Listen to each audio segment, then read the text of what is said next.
Kemmsies, Chief Economist at Moffatt and Nichol, and speaker at the Transportation Conference of Connect, the Coalition of New England Companies for Trade.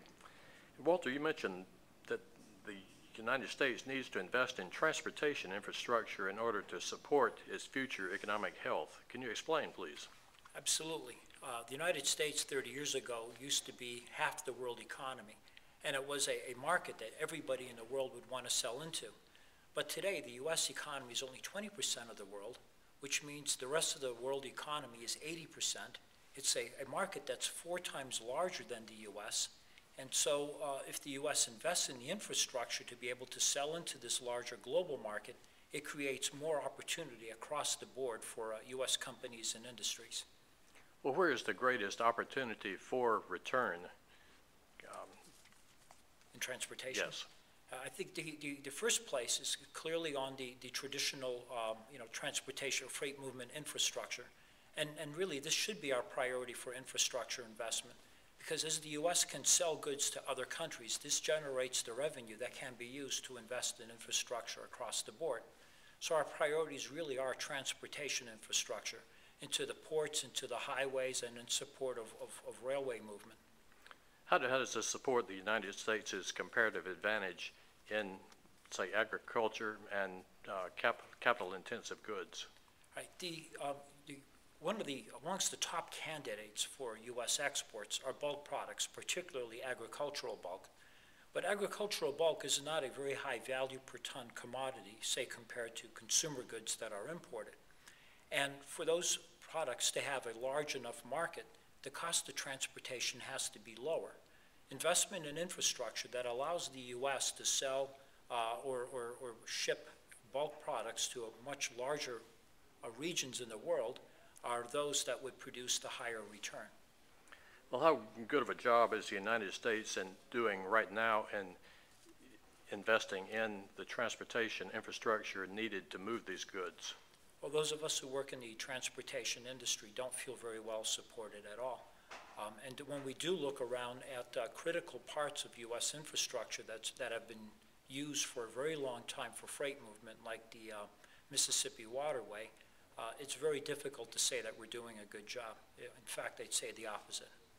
Well, what are the consequences for ignoring investment in transportation infrastructure? The consequences are quite dire. We have a population that is getting much older.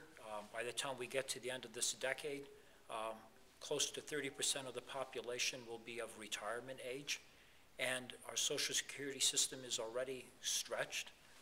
For us to be able to maintain the standards that we have promised people when they retire, the output per person in the U.S. has to be higher so we can afford this.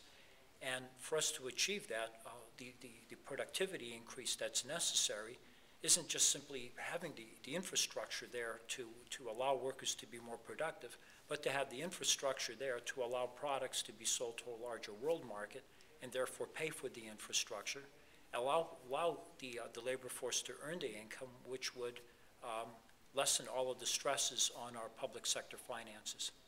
Now, how will those stresses on the public sector finances grow as the U.S. population ages? Well, the Social Security system is not well funded, neither is Medicare for that matter. And as we get pushed to the wall, what we've noticed in most places in the world is when governments don't make the correct steps early on and they get pushed to the wall, the tendency is to engage in very, shall we say, liberal monetary policy.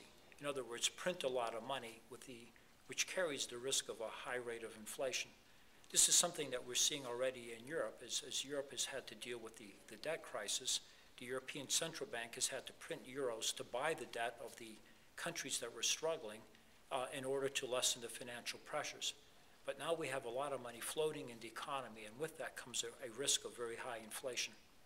So transportation infrastructure could encourage the productivity that would reduce those challenges, or meet those challenges. Exactly, because as the emerging markets incomes grow, as the middle classes grow in places like China and India, demand grows. And if demand is growing faster than supply, prices go up. So one way to keep the prices from going up very abruptly is to increase supply as well. And that's what we mean by productivity. Productivity means we make sure that supply is growing, at least in balance with demand, so we don't end up with too much upward pressure on the prices of goods and services.